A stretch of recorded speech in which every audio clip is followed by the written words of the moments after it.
નમસ્કાર. ચાલો એક ક્ષણ માટે આપણી આસપાસ નજર કરીએ.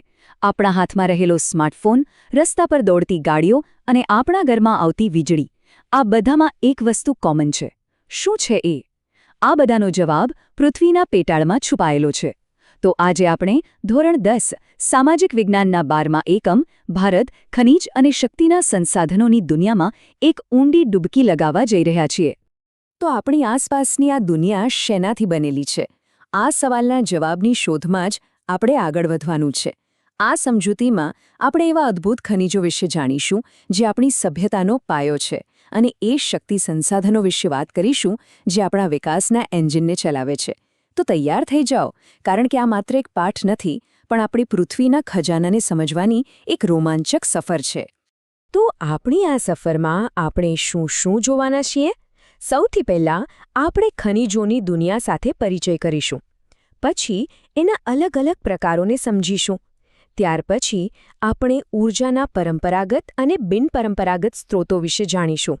અને હા, સૌથી છેલ્લે અને સૌથી અગત્યનું, આ અમૂલ્ય ખજાનાને કેવી રીતે સાચવી શકાય એના પર વાત કરીશું.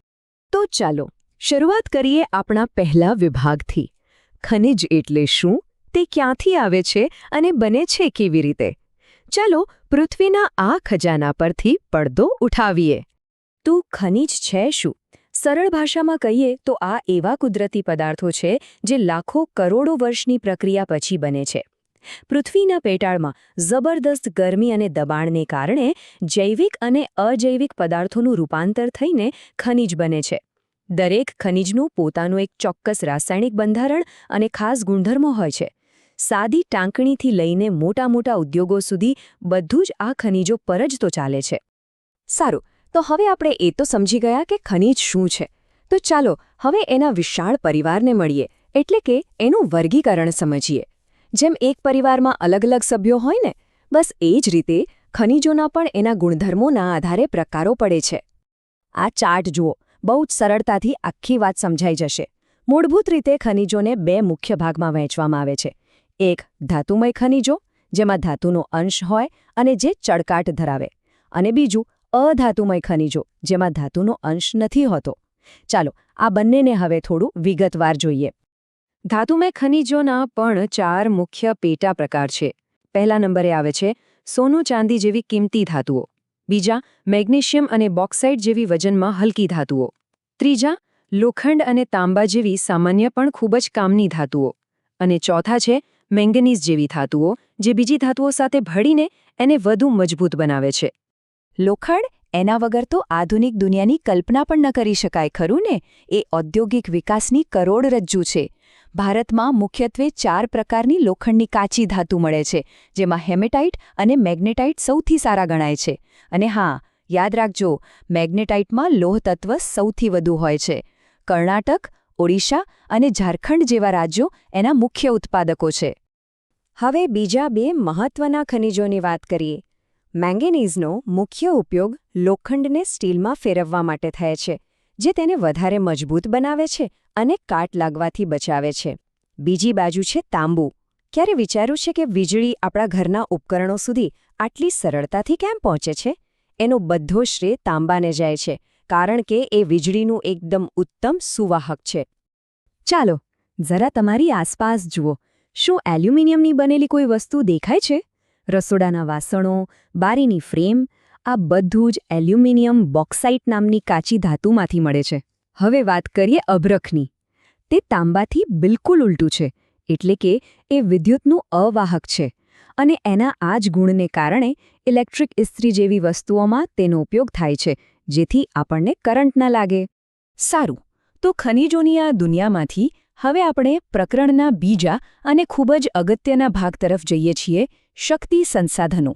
પહેલાં આપણે એ સ્ત્રોતોની વાત કરીશું જેનો ઉપયોગ આપણે સદીઓથી કરતા આવ્યા છીએ, એટલે કે આપણા પરંપરાગત સ્ત્રોતો. આ સ્લાઇડ પરનો તફાવત બરાબર સમજવા જેવો છે. શક્તિ સંસાધનોના 2 મુખ્ય પ્રકાર છે.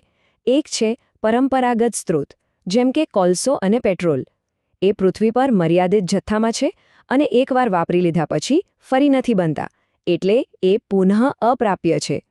એની સામે છે બિનપરંપરાગત સ્ત્રોત, જેમ કે સૂર્ય અને પવનની ઊર્જા. એ ક્યારેય ખૂટતા નથી, એટલે એ પુનઃપ્રાપ્ય છે. પરંપરાગત સ્ત્રોતોમાં સૌથી મોટો ખેલાડી છે કોલસો.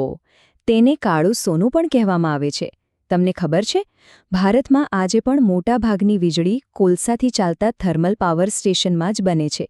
કાર્બનના પ્રમાણના આધારે તેના 4 પ્રકાર છે, જેમાં એન્થ્રેસાઇટ સૌથી સારી ક્વોલિટીનો કોલસો ગણાય છે, કારણ કે એ સૌથી વધુ ગરમી આપે છે અને ધુમાડો ઓછો કરે છે. પરંપરાગત ઉર્જાનો બીજો મહત્વનો સ્ત્રોત છે ખનિજ તેલ, એટલે કે ક્રૂડ ઓઇલ. એમાંથી જ આપણને પેટ્રોલ, ડીઝલ, કેરોસીન જેવી અનેક વસ્તુઓ મળે છે, જે આપણા વાહન વ્યવહારની તો જાણે કે લાઇફલાઇન છે. એક મજાની વાત કહું, ભારતમાં સૌથી પહેલો તેલનો કૂવો 1866માં આસામના માકુમમાં કૂદવામાં આવ્યો હતો. આજે ગુજરાતનું અંકલેશ્વર અને દરિયામાં આવેલું મુંબઈ હાઈ તેના મુખ્ય ઉત્પાદક કેન્દ્રો છે.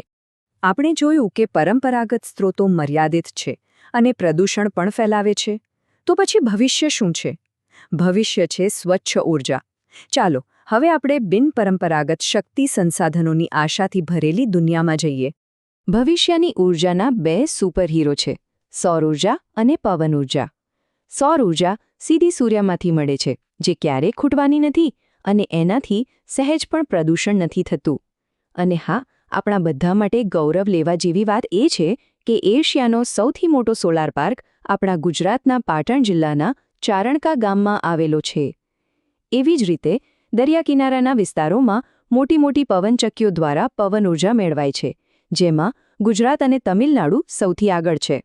સૌર અને પવન ઊર્જા સિવાય પણ કુદરતે આપણને ઊર્જાના ઘણા વિકલ્પો આપ્યા છે, જેમ કે ખેતીનો કચરો અને પશુઓના છાણમાંથી બાયોગેસ બનાવી શકાય. પૃથ્વીના કેન્દ્રમાં જે ગરમી છે એનો ઉપયોગ કરીને ભૂતાપીય ઊર્જા મેળવી શકાય. અને સમુદ્રમાં આવતી ભરતી ઓટની શક્તિનો ઉપયોગ કરીને પણ વીજળી બનાવી શકાય છે. આપણે ખનિજો અને શક્તિ સંસાધનો વિશે ઘણું બધું જાણ્યું, પણ હવે આવે છે સૌથી ગંભીર અને મહત્વનો વિભાગ. આ સંસાધનોનો ઉપયોગ કેવી રીતે કરવો કે તે આવનારી પેઢીઓ માટે પણ બચી શકે? ચાલો સંરક્ષણનું મહત્વ સમજીએ. આ સવાલ પર ગંભીરતાથી વિચારવું જ રહ્યું. મોટા ભાગના ખનિજો પુનઃ અપ્રાપ્ય છે, મતલબ કે એમને બનતા કરોડો વર્ષ લાગે છે, જ્યારે આપણે તેને થોડાક 100 વર્ષોમાં જ ખતમ કરી રહ્યા છીએ. જો આપણે આ જ રીતે વાપરતા રહીશું તો આપણી આવનારી પેઢીનું શું થશે? શું તેમના માટે કોઈ સંસાધનો બચશે? તો હવે સવાલ એ છે કે આપણે શું કરી શકીએ? અહીં કેટલાક ઉપાયો છે. આપણે સારી ટેકનોલોજી વાપરીને ઓછા સંસાધનોમાં વધુ કામ કરી શકીએ. લોખંડ, એલ્યુમિનિયમ જેવી ધાતુઓના ભંગારને રિસાયકલ કરી શકીએ. ખનિજોના બીજા વિકલ્પો શોધી શકીએ. અને સૌથી જરૂરી, સૌર અને પવન ઊર્જા જેવા બિનપરંપરાગત સ્ત્રોતોનો ઉપયોગ વધારીએ. આને જ તો ટકાઉ વિકાસ કહેવાય છે. ચાલો ફટાફટ એક નજર કરી લઈએ કે આજે આપણે શું શીખ્યા. આપણે ખનિજ શું છે અને તેના ધાતુમય અને અધાતુમય પ્રકારો જોયા. ભારતના મુખ્ય ખનિજો કયા છે અને તે ક્યાં મળે છે તે જાણ્યું. પરંપરાગત અને બિનપરંપરાગત ઊર્જા સ્ત્રોતો વચ્ચેનો મોટો તફાવત સમજ્યા. અને અંતે આપણે સૌની જવાબદારી એવા ખનિજ સંરક્ષણના ઉપાયોની ચર્ચા કરી. તો ચાલો હવે એક નાનકડી ક્વિઝ થઈ જાય. જોઈએ કેટલું યાદ રહ્યું. પહેલો પ્રશ્ન, હલકી ધાતુમય ખનિજ કયું છે? જવાબ છે બી, બોક્સાઇટ. બીજો પ્રશ્ન, પહેલો તેલનો કૂવો ક્યાં ખોદાયો? જવાબ છે સી, અસમ. અને ત્રીજો પ્રશ્ન, એશિયાનો સૌથી મોટો સોલર પાર્ક ક્યાં છે? સાચો જવાબ છે સી, ચારણકા. ખૂબ સરસ. હવે થોડું વધારે વિચારવાનો સમય છે. આ પ્રશ્નોના જવાબ તમે જાતે વિચારજો. ખનિજ સંરક્ષણના ઉપાયો ક્યાં છે? તાંબાના ખાસ ઉપયોગો ક્યાં છે? અને પુનઃપ્રાપ્ય અને પુનઃ અપ્રાપ્ય ઊર્જા વચ્ચેનો મુખ્ય તફાવત શું છે? આ સવાલોના જવાબ શોધવાથી તમારું આખું પ્રકરણ એકદમ પાક્કું થઈ જશે. અંતે આ એક સવાલ હું તમારા માટે છોડીને જાઉં છું. આ સંસાધનો પૃથ્વી તરફથી મળેલો એક અમૂલ્ય વારસો છે, અને આ વારસા પર માત્ર આપણો જ નહીં પણ આપણી આવનારી પેઢીઓનો પણ હક છે. તો ચાલો આજે આપણે બધા મળીને સંકલ્પ કરીએ કે આપણે આ વારસાના સારા રખેવાળ બનીશું. યાદ રાખજો, આ જવાબદારી આપણા સૌની છે.